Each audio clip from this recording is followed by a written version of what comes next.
बिस्मिल्लाहिर्रहमानिर्रहीम। मोहतरम नाज़रीन, अस्सलामु अलैकुम। आज की वीडियो हमारी है कब्र की पहली रात का मंज़र। कब्र की पहली रात का मंज़र कैसा होगा, ये एक ऐसा सवाल है जिसकी तलाश में हर दूसरा शख्स नज़र आता है। आज हम इस सवाल का जवाब आपके लिए इस्लामी नुक्ता नज़र से लेकर हाजिर हुए हैं। इसके अलावा आपको ये भी बताएंगे कि आखिर कब्र इंसान को कैसे पुकारती है, क्या ये पुकार इंसान को सुनाई देती है?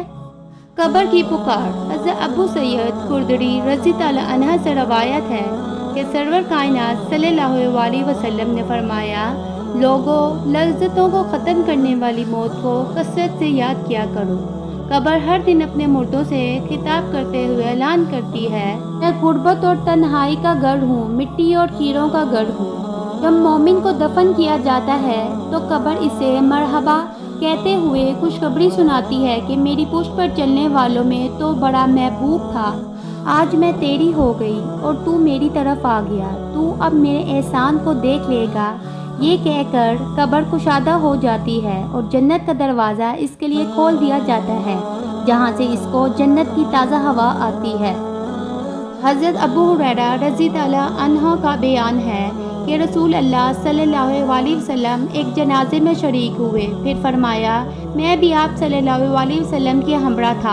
आप सल्लल्लाहु अलैहि वसल्लम एक कब्र के पास बैठ गए और फरमाया, ये कब्र हर दिन आवाज़ बुलंद कहती है, ए आदम की औलाद, तो क्यों मुझे भूल गया? क्या तुझे यह मालूम नहीं कि मैं तन्हाई का घर, गुर्बत का घर, वहशत का घर, कीड़े मकोड़ों का घर हूँ, मैं बहुत तंग घर हूँ, मगर अल्लाह जिसके लिए कुशादगी का हुक्म फरमाएगा इसके लिए कुशादा हो जाऊंगी।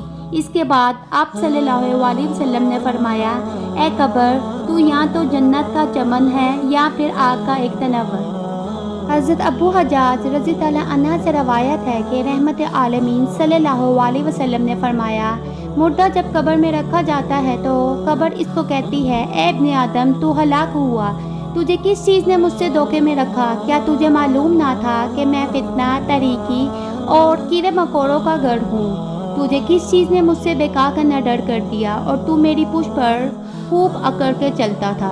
अगर वह मुर्दा नेक होता है तो इसकी तरफ से कब्र को जवाब देने वाले जवाब देते हैं, ए कब्र, तू देख तो सही इसके अमाल कैसे हैं। ये अच्छाई इख्तियार करता था और बुराई से बाज रहता था। ये सुनकर कब्र कहती है, बेशक ये नेक था।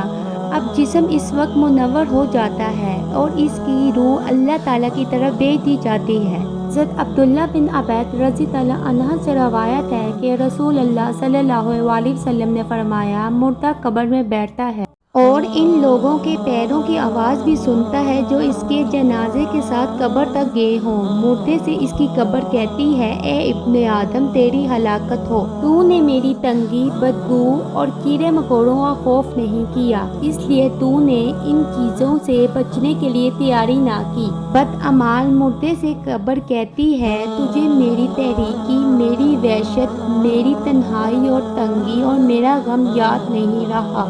इसके बाद कब्र इसको जकड़ देती है, जिसके बाद इसकी पसलियों की हड्डियां एक दूसरे में पैवस्त हो जाती हैं, जबकि नेक बंदे के लिए कब्र कुशादा कर दी जाती है और इसके दाएं एक खिड़की खोल दी जाती है, जहां से इसको जन्नत की हवा आती है।